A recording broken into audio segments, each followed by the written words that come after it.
Écoutez, bienvenue EcoSport. Donc aujourd'hui dans ce nouvel épisode Suunto, on est là pour présenter la gamme Suunto 9 Family avec la Suunto 9 non barreau, la Suunto 9 barreau et la dernière née de la famille Suunto, la Suunto 9 Peak. Donc la famille Suunto 9 c'est notre famille haut de gamme, c'est-à-dire les montres avec la meilleure autonomie, des montres globalement qui vont avoir plusieurs capacités GPS, donc GPS, GLONASS, Galileo. C'est des montres qui sont équipées des nouvelles fonctionnalités Suunto Plus, notamment la dernière fonctionnalité parapente qui va vous permettre finalement sur une montre d'avoir accès à un variomètre. On parle de la Suunto 9 non barreau et de la Suunto 9 barométrique. Donc la différence entre une version non baromètre et une version baromètre, c'est le baromètre.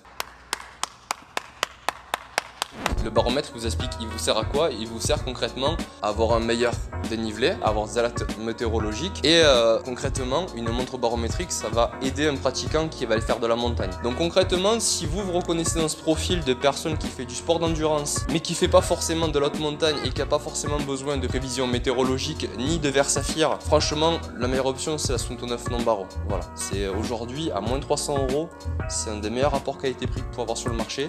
C'est made in Finland. Je veux dire, c'est garanti 2 ans, ça tient super bien, c'est fait à la main. Donc vous pouvez y aller les yeux fermés et c'est une montre qui, même après 2 ans, continue d'être mise à jour. Suunto 9 barreau. Donc l'évolution ultime de notre gamme, on est sur un écran saphir. On est bien sûr sur les mêmes performances GPS, d'accord? Donc de 30 heures en mode GPS un point toutes les secondes jusqu'à 170 heures pour notre mode tour. Voilà, donc du coup ces montres là aujourd'hui elles sont idéales. Enfin, pour différencier globalement dans la Suunto 9 barreau, si vous hésitez dans la gamme, si vous êtes plutôt un sportif sport d'endurance, mais que vous avez une affinité avec la montagne. Donc qui dit affinité avec la montagne dit nécessité d'avoir une précision plus accrue, donc nécessité du baromètre. Et surtout, moi à mon sens, quand on a une affinité montagne, c'est surtout l'évolutivité du produit. Donc c'est-à-dire qu'aujourd'hui, peut-être que vous n'êtes pas attiré par un variomètre. Donc pour cet aspect parapente, peut-être que vous n'êtes pas attiré par un capteur de puissance en vélo ou je ne sais quelle fonctionnalité de prévision météorologique, mais c'est toujours un plus. Et aujourd'hui, dans l'univers de la montagne, les pratiques se croisent et c'est intéressant d'avoir des produits qui sont polyvalents. Et la petite nouveauté finalement qui amène à faire cette vidéo aujourd'hui et vous aider à faire votre choix, c'est l'introduction de ce nouveau produit qui est la Suunto 9 Peak. En fait, la Suunto 9 barreau et la Suunto 9 Peak ne sont, on va dire, ni plus ni moins que deux montres entre guillemets équivalente, si ce n'est que la Suunto 9 Peak amène vraiment ce qu'on appelle une révolution design.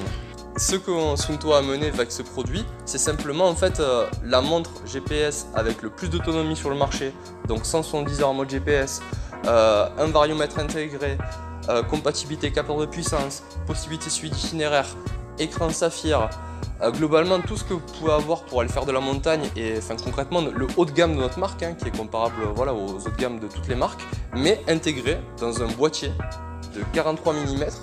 Donc vraiment ce qui est hyper important dans cet aspect design thinking, c'est qu'on crée un produit qui n'est pas exclusif mais qui est inclusif, qui va à la fois aussi bien aux femmes qu'aux hommes, qui va aussi bien aller aux personnes qui vont mener un mode de vie urbain ou qui vont aller faire du sport d'endurance, pas forcément haute montagne, que pour les gens qui vont aller faire de la haute montagne mais qui veulent quelque chose, on va dire un design un peu plus élégant, qui va être possible de porter à la fois en ville mais à la fois en nature. Donc voilà, là l'idée aujourd'hui c'était de se dire que suivant votre profil, voilà, que vous êtes plutôt montagnard, plutôt urbain, plutôt sportif d'endurance, cyclisme, vélo, mais sans connotation altitude, vous avez une version non barométrique qui est vraiment accessible en termes de prix, très bien placée, conçue en Finlande et encore une fois qui va pas être obsolète rapidement parce que la montre est sans cesse mise à jour. Par contre si vous êtes montagnard, vous avez aujourd'hui deux options, la Suunto 9 barreau, la Suunto 9 barreau Peak, avec globalement deux choix design, un choix design avec un écran large, un choix design avec un écran plus réduit. Donc j'espère que ce tuto en tout cas vous aura aidé à vous faire une idée, à vous accompagner en tout cas dans votre décision d'investissement. N'hésitez pas aussi à venir en boutique, les équipes magasins sont formées, sont expertes à la marque, donc s'il y a la moindre question, vous savez où venir chez EcoSport, c'est bon conseil. Voilà, allez, bonne journée.